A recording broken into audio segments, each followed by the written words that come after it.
Vijay was supposed to speak at this time, but he's not here today. So I'm Amritanshu Prasad, and I'll be talking about determinants today. I'm going to try to give a geometric definition of determinants and explain to you why it's the same as the other usual definitions of determinants. So firstly, let's try to understand what is a matrix really, geometrically speaking. So if you have a matrix A11, A12, A1n, A21, A22, A2n, I'm looking at a square matrix here.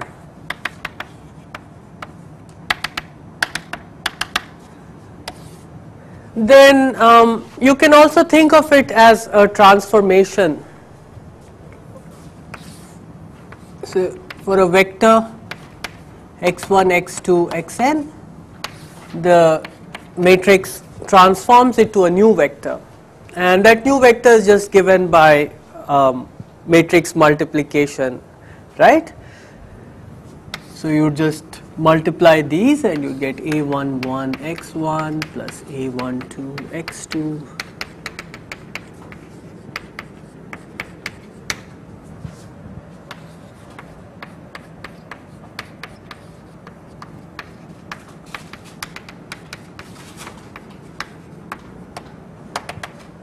AN1 x1.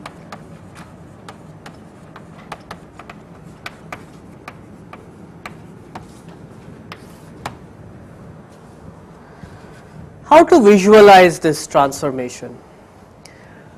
One way to visualize this transformation is to look at what happens to coordinate vectors. Coordinate vectors are the usual ones. I'm going to write all vectors as columns just because it's convenient then for matrix multiplication. So E1 is the vector with 1 in the first place, E2 is the vector with 1 in the second place, and so on. En is the vector with 1 in the nth place. So what happens to these coordinate vectors?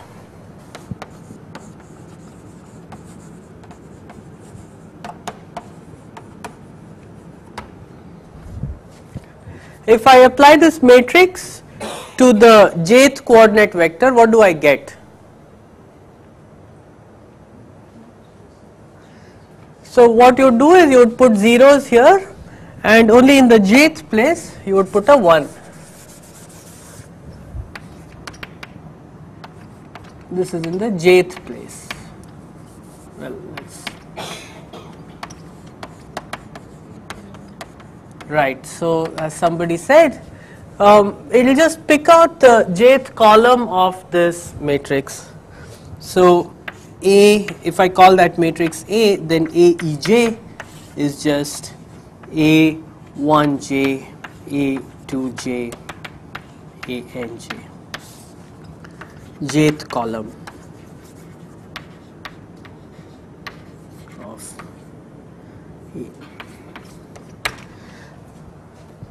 Therefore, the key to visualizing the transformation of a matrix that a matrix does is to somehow try to think of its is through its columns. Okay, let me just illustrate with a couple of examples. Let's look at the matrix 1 x 0 1. This is a matrix in the plane. It transforms a plane, and this is called a shear because what it does is you look at the first coordinate vector E1 and the second coordinate vector E2, and what does it do? It takes E1 to 1 0, which is still E1, but E2 it takes to x times E1 plus E2. So you would take E2 plus x times E1. So I'll call this E1 prime, the transformed vector, and it will become like this. And this distance from the y-axis here is x, but the height is the same. So it will transform, if you want to give it a nice geometric thing, it's nice to just take the square, right, and it gets transformed into a parallelogram. So this is what this matrix does. This is called a shear. How about another example? What about this one?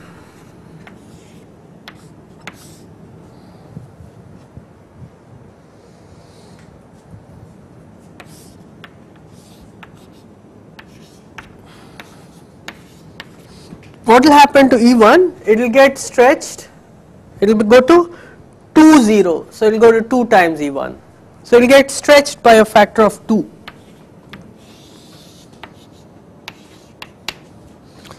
But E2 will remain the same because this is just 0, 1, which is E2.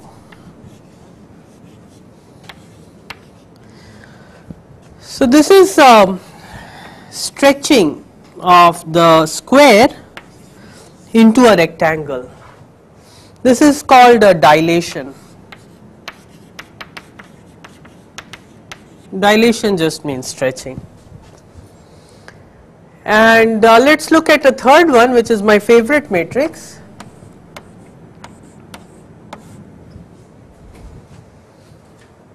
What happens here?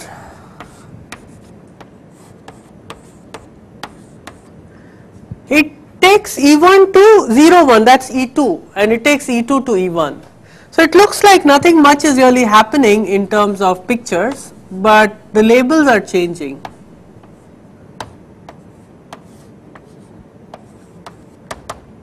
So this picture here is still a square, but the labels of the edges have changed. Okay, so these are just some examples. We could try to construct higher dimensional examples as well with 3 dimensions, but I'll maybe do that a little later.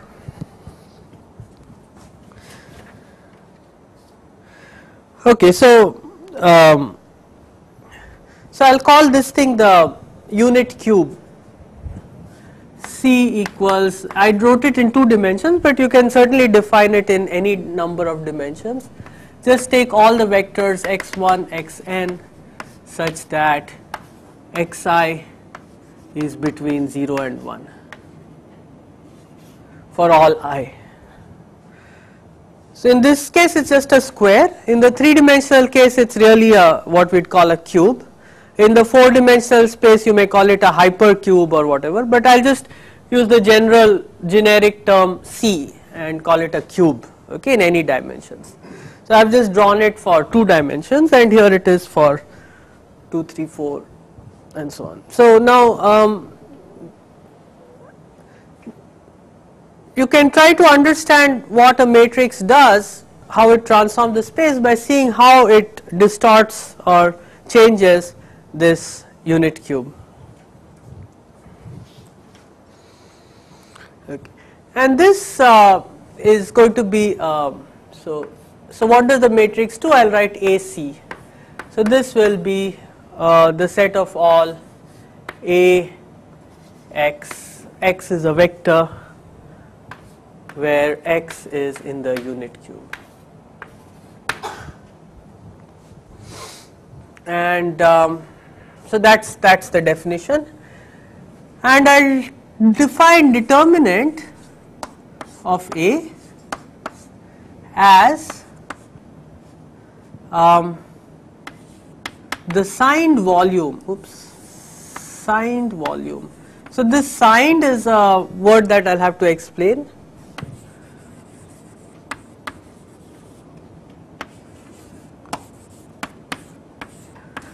If I just said determinant is the volume of AC, you would say that that can't be, because some matrices have negative determinant. For example, this matrix, its determinant is -1. So determinant cannot be volume. There's some funny sign coming up. You can check in these cases that the determinants of these matrices are in fact the volume of the of AC. This is AC in each case. So this is really 2 times this thing, so its volume is 2, if you take this as volume 1. So, okay, so what is volume firstly? Right, I shouldn't have been using the word volume here, this is really area. In 2 dimensions it's just the area, in 3 dimensions it's actually the volume, and in higher dimensions it's some similar thing. If you want to really understand it from a precise mathematical point of view, one way to think about it is, in school we did this. Suppose I want to calculate the volume of some, so we had this, I remember, project in school where we had a leaf and we were asked to compute its area, and the method we were told was to put this leaf on some graph paper.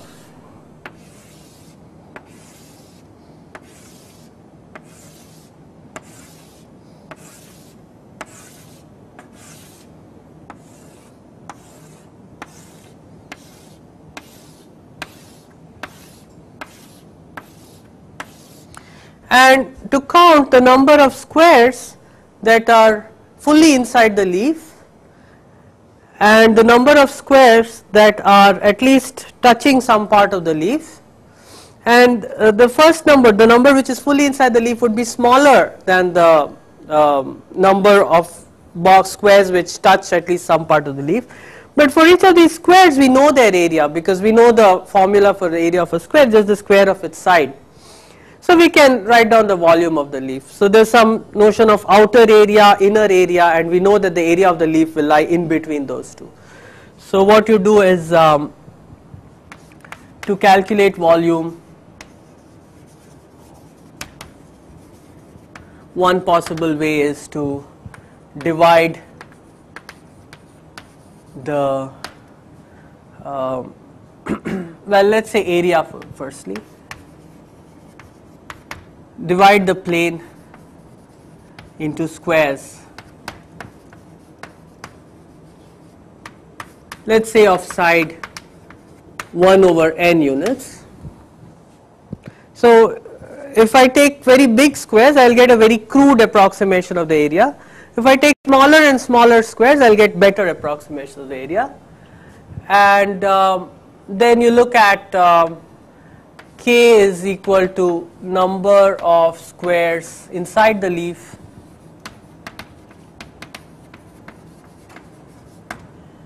little k is equal to number of squares touching the leaf somewhere. That means, for example, this square here, it's not completely inside the leaf, but some part of the leaf is intersecting it. So number of squares intersecting the leaf. And what you get is area lies between capital K over n squared and little k over n squared.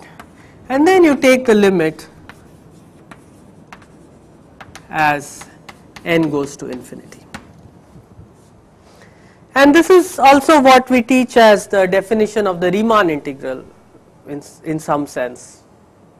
There we divide it into rectangles. We want to compute the area under the graph of a function. But also when you do measure theory, you kind of generalize this same notion.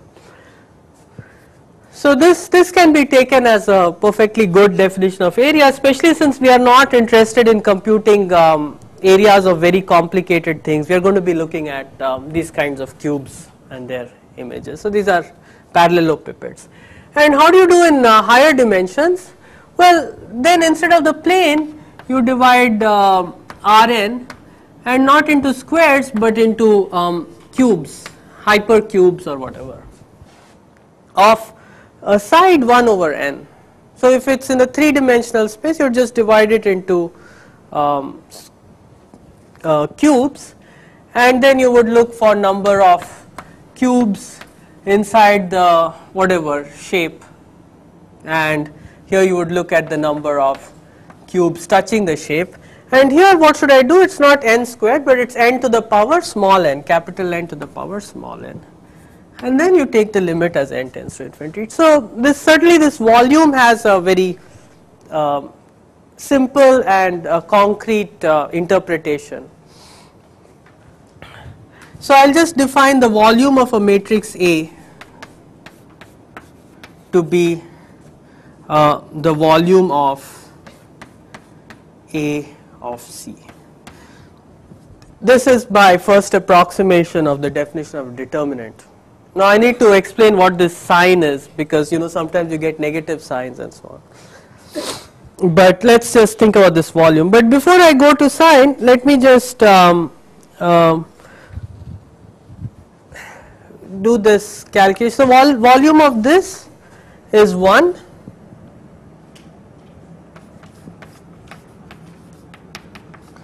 Volume of this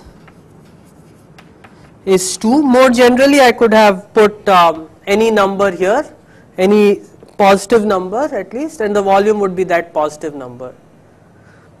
And if I put 0, then the volume would be 0, because this would have no area really. And here the volume is equal to 1 again.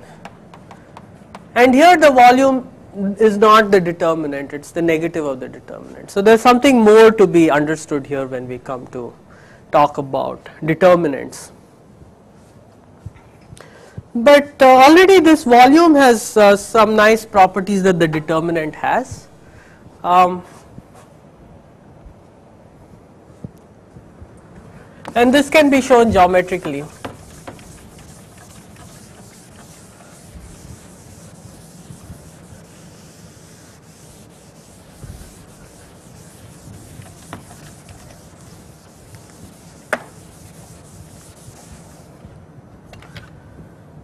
So I want to convince you that volume of A times B.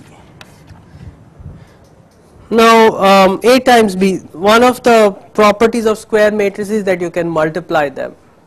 And what does that mean? Well, A and B, each of them is a transformation.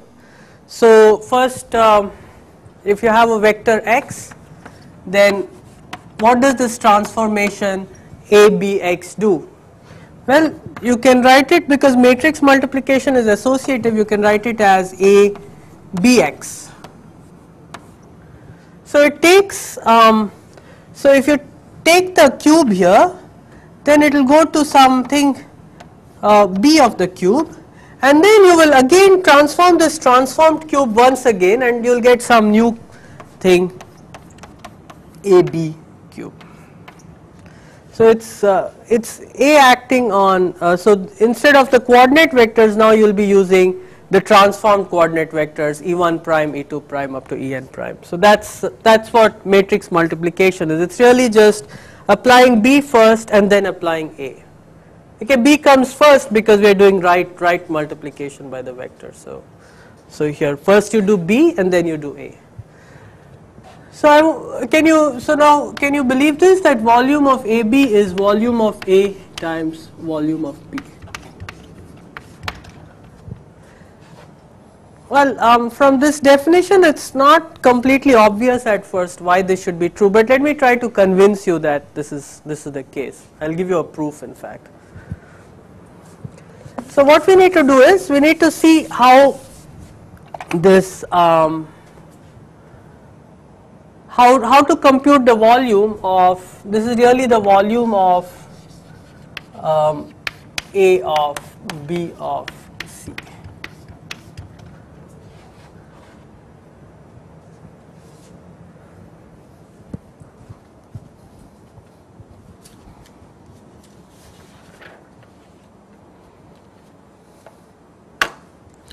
Now when we computed the area, what we used really was not so much that these are squares, but that these are figures whose area we actually know. So even if these were not squares, suppose we had used triangles, we could have computed the area. So the idea here is that we will try to compute the volume of A of B of C not by using squares, but using certain parallelograms. Let's just think about the case of the two-dimensional case for now. So what we have is that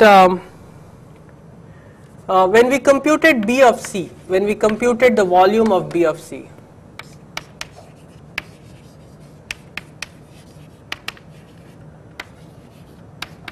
what we did is, firstly we divided the plane into small squares, a grid of squares, and then we saw that this B of C is in the union of some squares, C1 union C2 union Ck, the squares which contain B of C, and in turn it contains some other smaller squares. So each of these squares is certainly, if it intersects, then if a square is contained in B of C, then certainly it intersects B of C. So this will be a subset of those squares, where this, so maybe I'll call this capital K and I'll call this little k. So we put B of C inside a union of these squares, and it contains the union of these squares. And then because we know the areas of these squares, we were able to get upper and lower bounds for the area of B of C. Okay, all I'm saying is these squares on the right are the squares which intersect, well, in the case of the leaf, which intersect the leaf, and the squares on the left are the ones which are completely inside the leaf. So here we also can do that for a parallelogram. And now let's apply A to this whole picture. So you get A of B of C. Well, this should be contained in AC1 union AC2 union ACK, capital K, and this should contain AC1 union up to AC little k.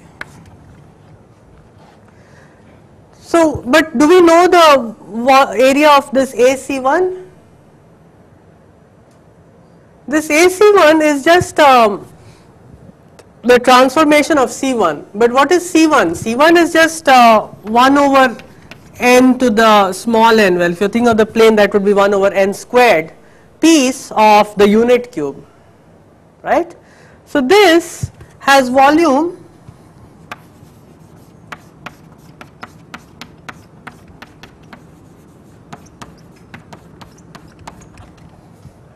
but that is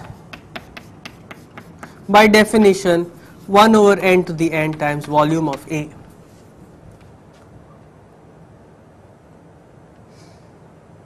Right, I am just saying that see, I had this leaf and now these are squares. After transforming it, this leaf also gets distorted into some other leaf, but these squares get distorted into parallelograms, and they will no longer have area 1 over n squared.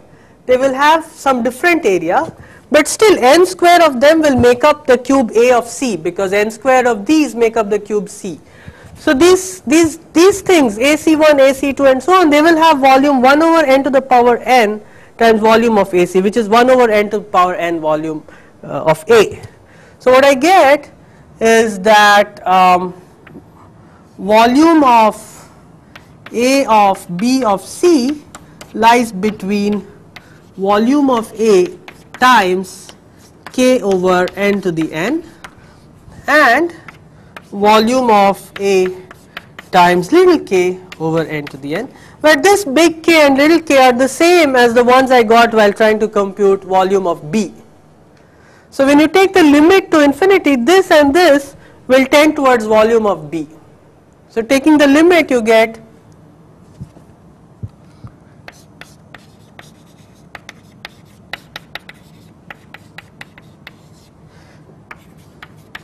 volume of ABC is equal to volume of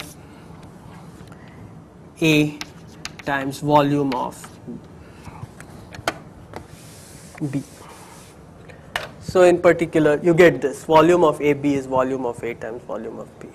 So because this matrix multiplication is given by composition of transformations, the volume becomes multiplicative. That's the basic idea.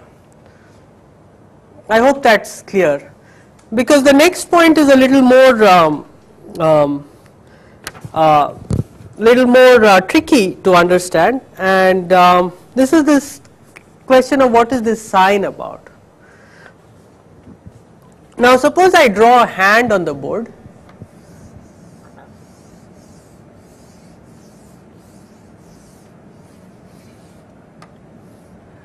Can you tell me, is this a left? Oh well, I need to give you some more information. So this is the palm of the hand. You're seeing the, yeah, I need to put in all that. So this is the palm of a hand. Can you tell me, is this a right hand or a left hand that I have drawn on the board? It's a right hand. And if I put a mirror, then I'll get its mirror image, and that's a left hand.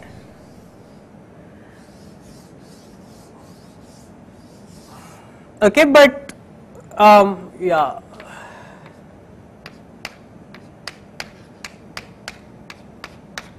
But really, so are they so different? I mean, I just drew a picture. I didn't show you the person who has it, but you could still make out that it's a right hand.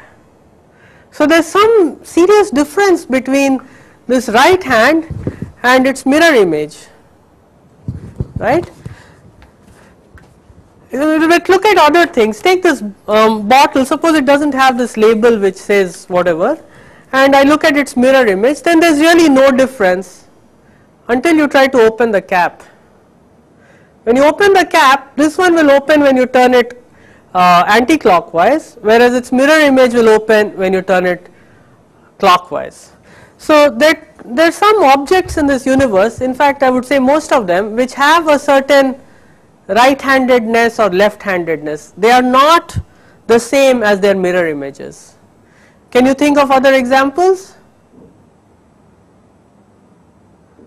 What about my wristwatch? Yeah, because it has this key here. Well, of course it also has these numbers, but ignoring that, just this key will make sure that it's not the same as its reflection. I am fairly symmetric, at least from the outside. So objects which are not the same as their mirror images, they are called achiral objects. This comes up if you teach chemistry, then you'll be talking about achiral molecules, right? You can take a carbon and put 4 different radicals on it, and that will not be the same as its mirror image, and they would have different chemical properties as well. So this is something which is really pervasive in this universe, and the determinant also captures this. So what do we need to realize about this is that when you reflect something in a mirror, this property, which I'll just call chirality, changes. So chirality changes when you reflect something in a mirror. Okay, and let's just look at my favorite matrix now, and suppose I were to draw a hand here. So I'm finding it a bit hard, so I'll just draw a schematic diagram of a hand. So that's a hand, and I guess that's a left hand, assuming that the palm is always facing you. But when I interchange E1 and E2, it's as if I'm reflecting about this line x equals y, right? E1 goes to E2, E2 goes to E1. It's just reflection about this line. And so what happens to this hand is it becomes a right hand. The left hand becomes a right hand. That's my left hand, that's my right hand. So chirality changes, and that's what this sign is. So I'll define sign of A to be 1 if chirality is preserved,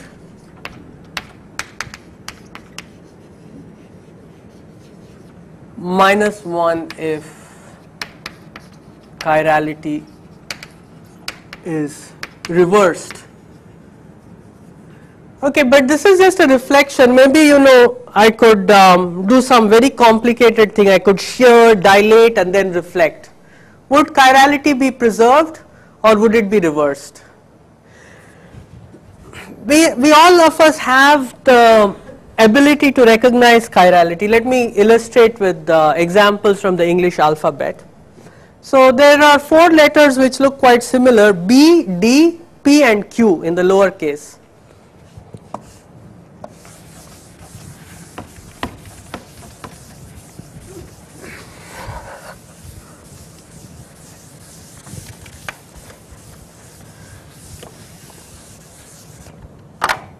B and D, but I don't want to talk about P and Q. Let's say everything is either a B or a D. P and Q is not allowed. So I'll draw various things and you tell me whether it is a B or a D. So I can shear this. So what happens? It becomes something like this. Is this a B or a D? This is still a B. It looks a little different. I can shear this. This is still a D. What about this thing? Is this a B or a D? This is still a B because I can just rotate it, but I cannot make it a D. No matter what I do, I can't really turn this into this. So this goes into this first table, and this will become like this. The D will become a P. But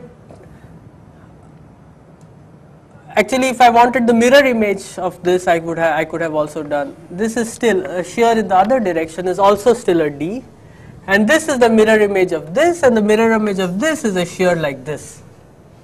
Right? So all the things on the left of this line are B's, and all the things on the right of this line are D's, and they are related by mirror images. So that's so there are some transformations which preserve chirality, and reflections reverse chirality. So let me just so what we've seen is that I can also take the B and make it very fat. That's still a B. You can all recognize it. This is still a D. It's a fat D, but it's still a D. Nobody will say that it's a B. So there are some things which preserve chirality. Shears preserve chirality, and dilations, when you have a positive scalar, they also preserve chirality. So shears and positive dilations. As I don't want to think about a matrix -1, 0, 0, 1.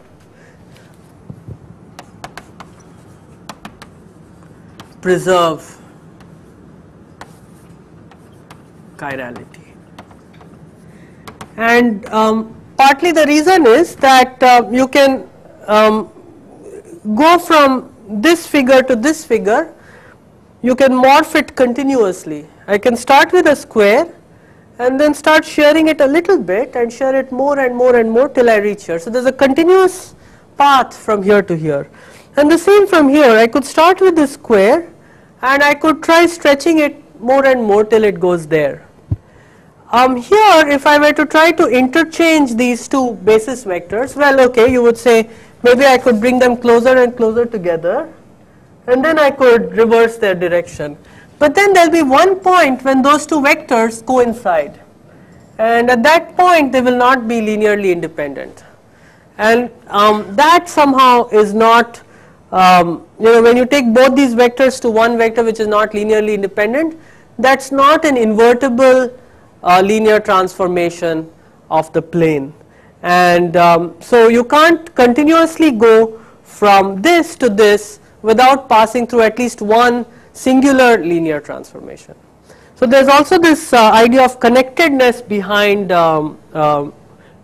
preserving chirality. If you can go from the identity to your transformation, from the identity transformation to your translation, a continuous family of all invertible transformations, then there's no change in chirality. That's one of the facts about chirality. Okay, so now let's just now we are ready to see why this should match up with all our other notions of determinant. So I think I've, oh yeah, but let me just talk a little bit more about reflections. So what are reflections in higher dimensions? So so let's look at some three-dimensional examples. So let's look at this matrix 0, 1, 1, 0, 0, 0, 0, 0, 1.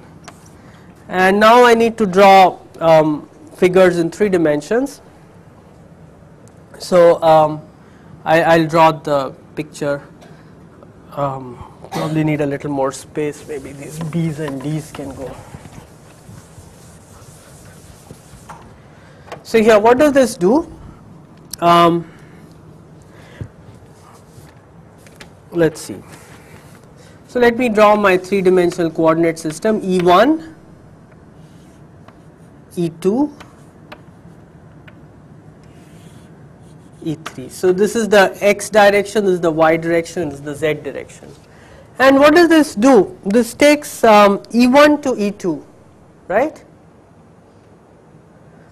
0, 1, 0 is E2, and it takes E2 to E1. The second column is 1, 0, 0, that's E1, and it doesn't do anything to E3.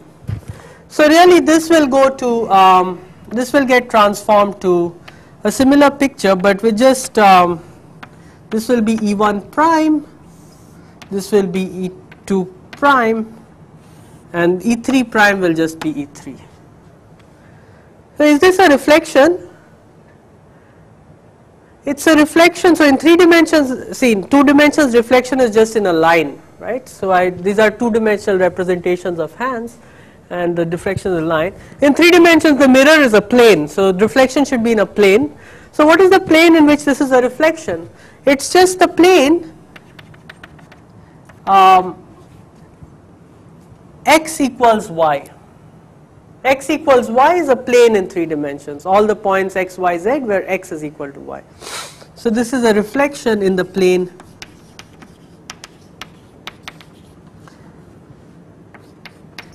x equals y.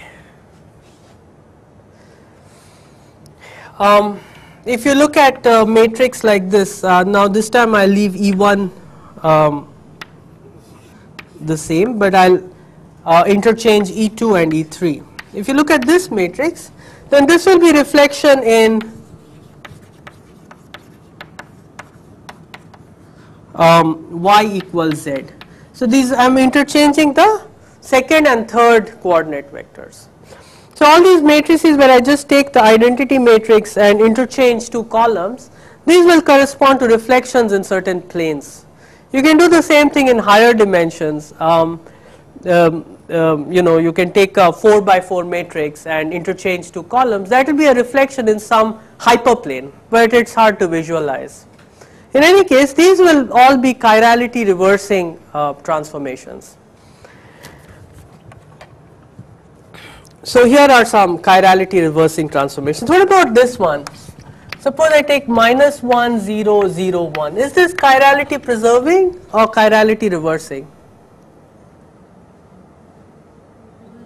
It's chirality reversing, because if you look, draw the picture, then what it's doing is it's taking E1 to minus E1.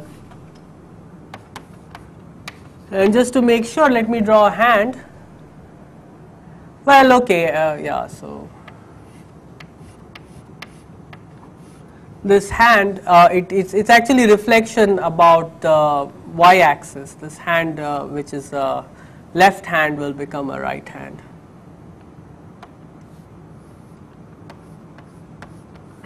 Right, so that's chirality reversing.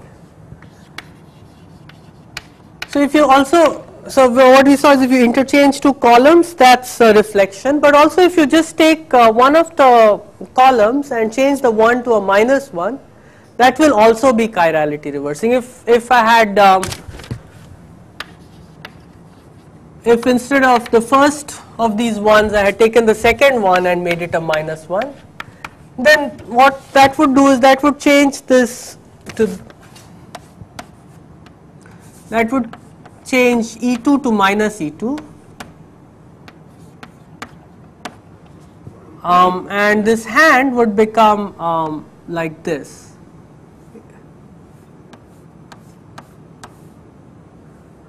So this hand would become like this, and then it's certainly a right hand, right? So it's also chirality reversing. Both these are chirality reversing, and in general you could do this in higher dimensions. You could take a matrix with all ones and then you just put a -1 somewhere, and that will be chirality reversing. So what have we done? We've defined determinant as a signed volume. The sign is 1 if chirality is preserved, -1 if chirality is reversed.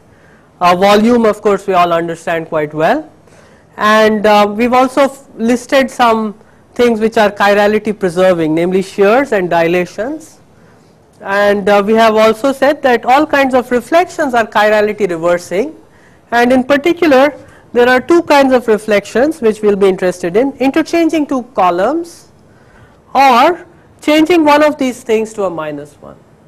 Okay, so this is what we have done so far, and now using this much information I want to convince you that this geometric definition that I have given for determinant is not really different from the definitions that appear in algebra textbooks.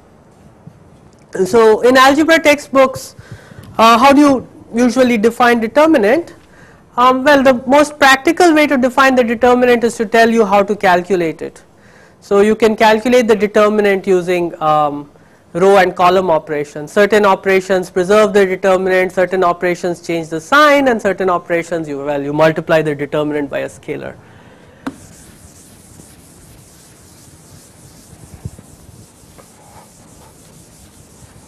Oh yeah, one more thing I want to say is that this sign is also multiplicative. So sign of AB is equal to sign of A, sign of B. So this, of course, if two things are chirality preserving, then their composition will also preserve chirality. If a right hand goes to a right hand, and then the other thing also takes a right hand to a right hand, then right hand goes to right hand goes to right hand.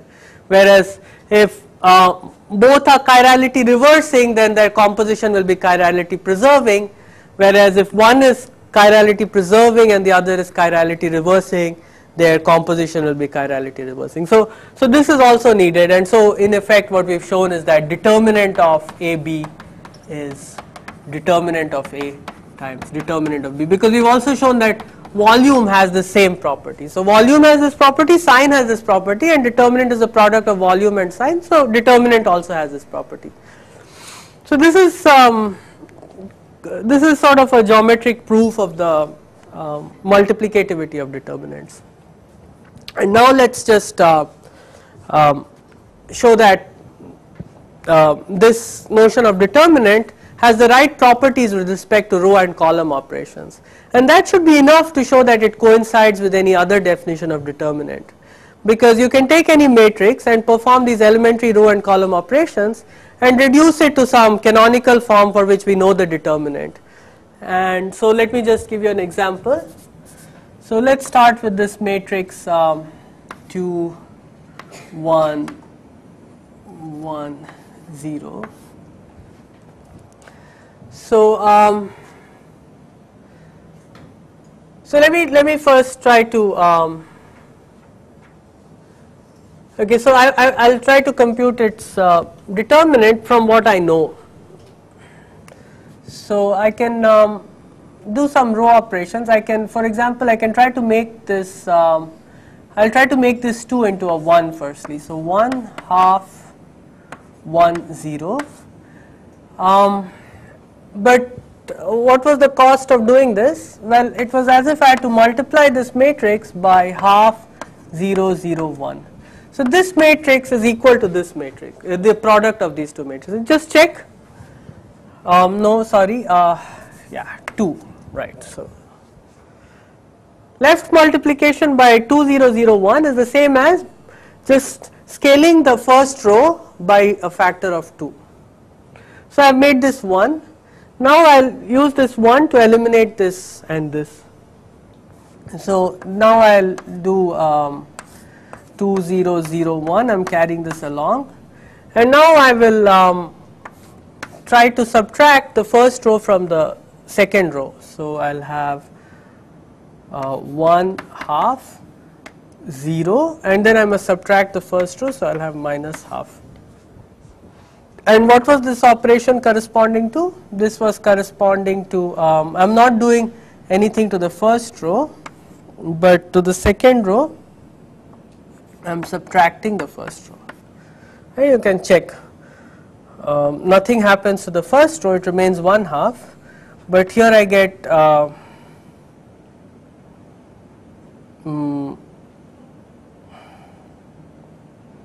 I should probably put a 1 here. Okay, so yeah, so 1 plus yeah, that's 1, and that's half minus half, that's 0. Okay, so this is this, and then let me just make this kill this guy. So what should I do? I should if I don't want to disturb this, probably the best thing to do is to subtract half times the first column to the second column, and that will correspond to some right multiplication. So I still carry down all these things.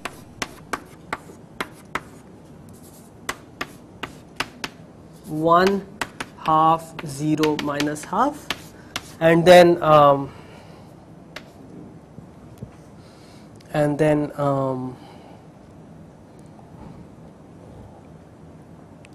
want to make this 0, so this would be 1, first column doesn't change, second column is so I must add the first, so maybe I should put a minus 1 here, 1, so I'll get minus 1, oh, second column, right, so minus 1, that doesn't quite work, so minus half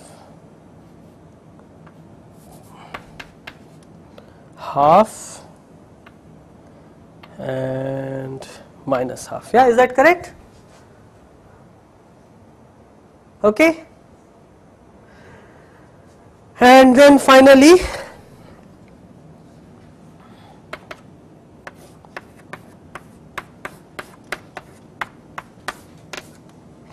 I'll just make this 1 0 0 1 times, well, never mind.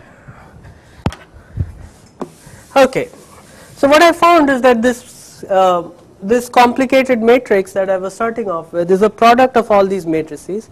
And what's so special about all these matrices? This is a dilation, this is a shear, this is one of the scalars is multiplied. Actually, maybe it's better if just for if I write this like this. So I'll do one last step.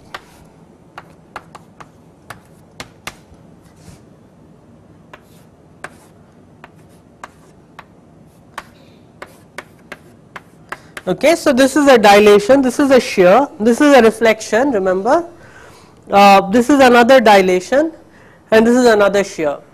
And so for all these I know the determinant, and I know that the determinant is multiplicative. So I have that the determinant of this matrix is the product of all these determinants. So determinant of this is, so this has determinant 2 times, 1 times, minus 1 times, half times 1, which is minus 1, right? And of course you can calculate it with your favorite formula for determinant, 0 times minus 1. So what is the principle here? What we were really doing is a row and column reduction of this matrix to this matrix. If you or if you want, you could say to the identity matrix, right? So and using only matrices whose determinants we know. And each time we do a row or column operation, something happens to the determinant. So this time when we did the row or column operation, the determinant became half, because we divided, actually here I am writing the product, but actually what we did was we divided this matrix by this matrix. So each time you do an operation to this matrix, the determinant changes by the determinant of the matrix of the operation which you are doing. So what you see is that elementary row and column operations correspond to left and right multiplications by matrices whose determinants we know.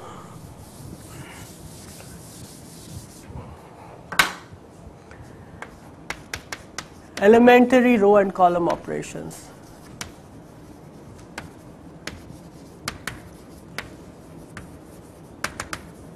Correspond to left is for rows and right is for columns by elementary matrices.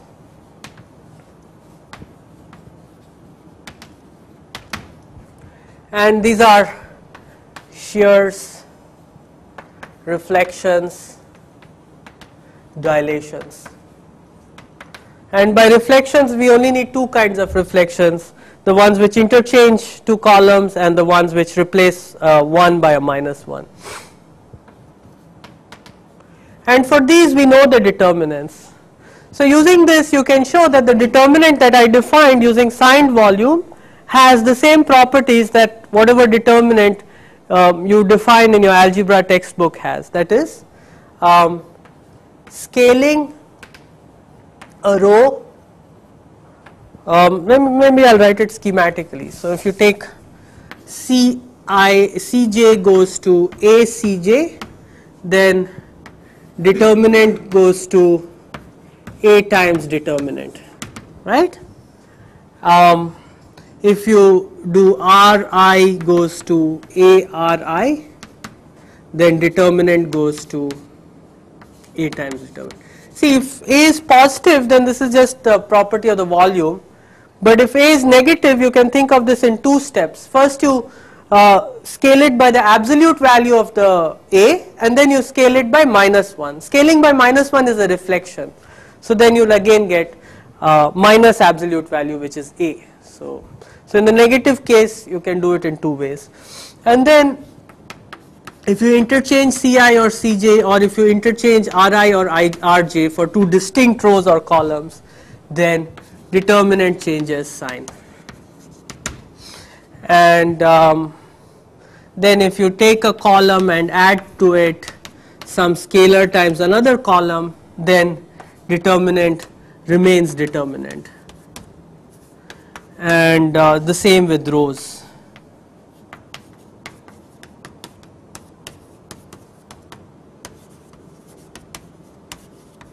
And because I can reduce any matrix to a matrix of the form 1 1 1 and maybe some zeros, or actually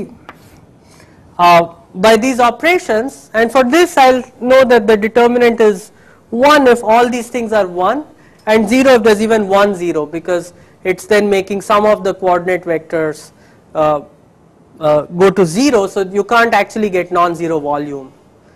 So using these facts you see that this is exactly satisfies the same conditions that whatever algebraic definition of determinant that you have in your textbooks.